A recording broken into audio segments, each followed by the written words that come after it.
Welcome. So this is 49C4 and this is sound level in decibels. So we're going to start talking about how we measure the sound level, and we can talk about sound intensity measured in watts per square meter. And the problem with that scale is that it's a linear scale, and so it tends to be dominated by big changes, whereas our hearing doesn't go in that respect. Our perception of something doubling in loudness is at the low intensity end is quite sensitive to small changes in watts per square meter. So if I can draw a scale at the side, the problem with linear is if I have 100 and 0, and then I have 10, and then I have 1, and then I have a tenth, you can see that the difference between 0 and a tenth is a tiny amount, whereas between say 10 and 100 is a much bigger, more obvious difference. But in reality, what we tend to perceive is the difference between 1 and 10 has been the same as the difference between 10 and 100. And so when we have situations like this where small changes are as significant as big changes, we tend to prefer to use something like a logarithmic scale. So if I look at this common scaling, first of all, you see that, thank heavens for scientific notation, because counting all these zeros when you write things out the traditional way would drive you crazy.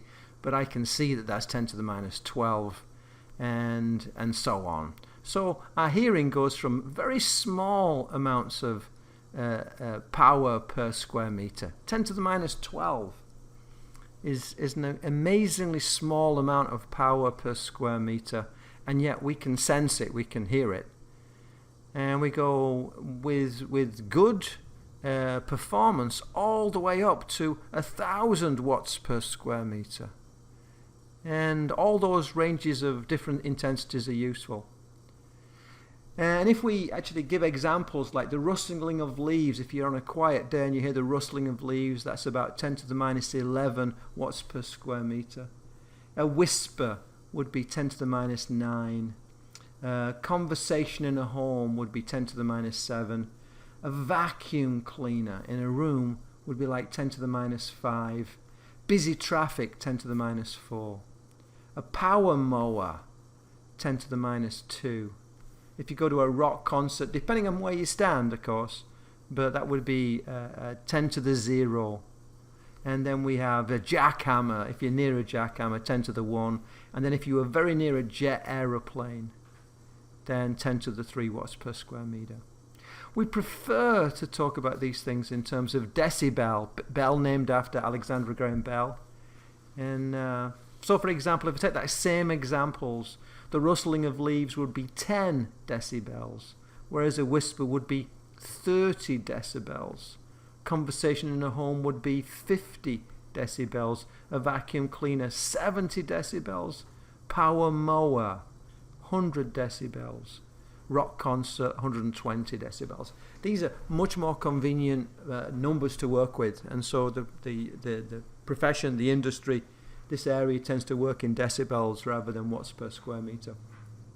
By the way, if you have exposure to more than 80 decibels for extended periods of time, then you tend to get hearing damage. So just looking at this, a word to the wise, power mower, if you were made to mow the lawn when you were a kid growing up and your parents didn't give you ear protection, then you've probably got a good case against them. It's people should wear ear protection in lots of cases, and we tend not to do it around the house. So be careful about that. So let's have a look at an example here. So this says, at the point of interest, the sound from a whisper. So here's the person whispering, and here's the point of interest, and it's a certain distance away. So a point of interest, the sound from a whisper, is 3 times 10 to the minus 9 watts per meter square. And then it says, remembering the minimum intensity you can hear is 1 times 10 to the minus 12. Then watts per square meter. Then what is the sound intensity in decibels? So I want to know my dB at that point.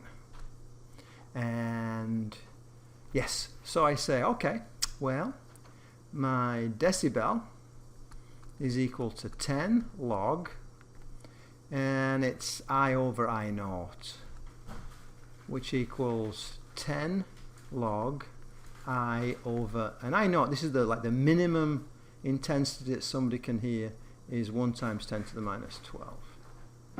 So decibel is equal to 10 log, and it's going to be 3 times 10 to the minus 9 over 1 times 10 to the minus 12. So my decibel is equal to 10 times the log, and that's going to be 3 times 10 to the plus 3. So if I get my calculator, there's Ln and there's Log, and I got to make sure I do the right one. So it's Log 3 second EE to the 3, close the bracket, enter, and then I got to multiply that by 10, enter, and I'm going to get, so my decibel reading is equal to 34.77, 34.8 decibels. Cool. So there we have it. It's a nice scale. It's used very commonly.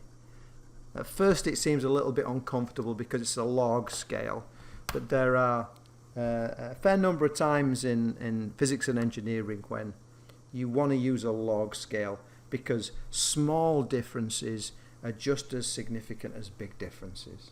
So there we have it.